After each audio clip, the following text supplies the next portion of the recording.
आज है 28 मई और हम शुरू करते हैं आज के करंट अफेयर्स। पहला है, इंडिया एक फ्राइट ट्रेन बना रहा है, semi high speed freight train. Freight train वो जो मालवाहक होते हैं ट्रेन, ठीक है। इसको वंदे भारत प्लेटफॉर्म पे ही बनाया जाएगा। 16 कोचेज होंगे इसमें। गति शक्ति ट्रेन इसको नाम दिया गया। 160 की स्पीड होगी, 160 किलोमीटर पर घंटे, ठीक है। और इसको इंटीग्रल कोच फैक्ट्री जो चेन्नई में है वहाँ पे बनाया जाएगा, ठीक है। उसके बाद आईआईएससी जो है, इंडियन इंस्टीट्यूट ऑफ साइंस, उसने एक डिवाइस डेवलप की है जिसका नाम है true random number generator, TRNG, ठीक है। ये डाटा इंस्क्रिप्शन के लिए है, इन्होंने बनाया है, ठीक है। इससे जो क्रेडिट कार्ड के डिटेल्स, पासवर्ड या और कोई पर्सनल इन्फॉर्मेशन होती हैं उनको इंक्रिप्ट किया जा सकता है। और वो मतलब काफ़ी सिक्योर इंक्रिप्शन होगा और इससे डाटा सिक्योरिटी बढ़ेगी। उसके बाद है फर्स्ट मूवर्स कोलिशन।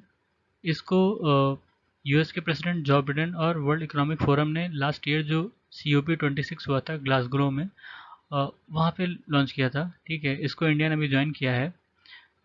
ये जो इनिशिएटिव था, ये जो बहुत ज़्यादा कार्बन इंटेंसिव सेक्टर हैं उनको डिकार्बनाइज करने की बात थी, जैसे कि हैवी इंडस्ट्रीज़ हुए या लॉन्ग डिस्टेंस ट्रांसपोर्ट हुआ, ठीक है, जिससे बहुत ज़्यादा कार्बन इमिट होता है, उनको डिकार्बनाइज करने की बात की गई है इसमें।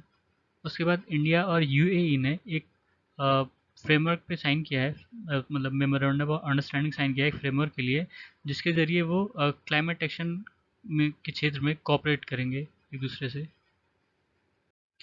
उसके बाद फोर्थ रीजनल सिक्योरिटी डायलॉग हुआ दुशानबे में। ये अफ़गानिस्तान के ऊपर हुआ। इसमें अलग अलग देशों के जो NSA हैं, उनके मतलब नेशनल सिक्योरिटी एडवाइज़र हैं, उन लोगों ने पार्टिसिपेट किया, जैसे Tajikistan, India, Russia, Kazakhstan, Uzbekistan, Iran, Kyrgyzstan और चाइना, ठीक है। ये दुशानबे में हुआ। दुशानबे तजिकिस्तान की राजधानी है, ठीक है।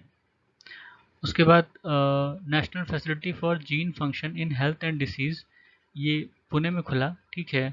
इसको IISER, Indian institute of science education and research, Pune द्वारा ही सेटअप किया गया है। और इसमें मदद की है डिपार्टमेंट ऑफ बायोटेक्नोलॉजी ने। उसके बाद मंकी का एक नया स्पीशीज़ खोजा गया है अरुणाचल प्रदेश में, जिसका नाम सेला मकाक रखा गया है। सेला नाम वहाँ पे जो सेला पास है उसके नाम पे रखा गया है। एक्चुअली जो अरुणाचल का मकाक होता है वो और ये सेला मकाक, ये एक ही रीजन में रहते हैं लेकिन अलग अलग रहते हैं। उस जो पास है उसके एक तरफ अरुणाचल मकाक और दूसरी तरफ सेला मकाक रहते हैं। उसके बाद है कम्युनिटी फॉरेस्ट रिसोर्स राइट से जुड़ा न्यूज़।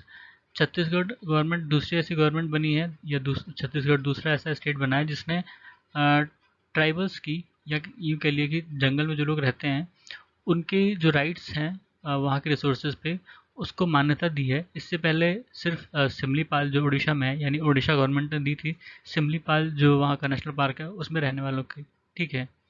छत्तीसगढ़ ने दिया है ये कांगर घाटी नेशनल पार्क जो उनका है उसमें जो लोग रहते हैं उनको, ठीक है।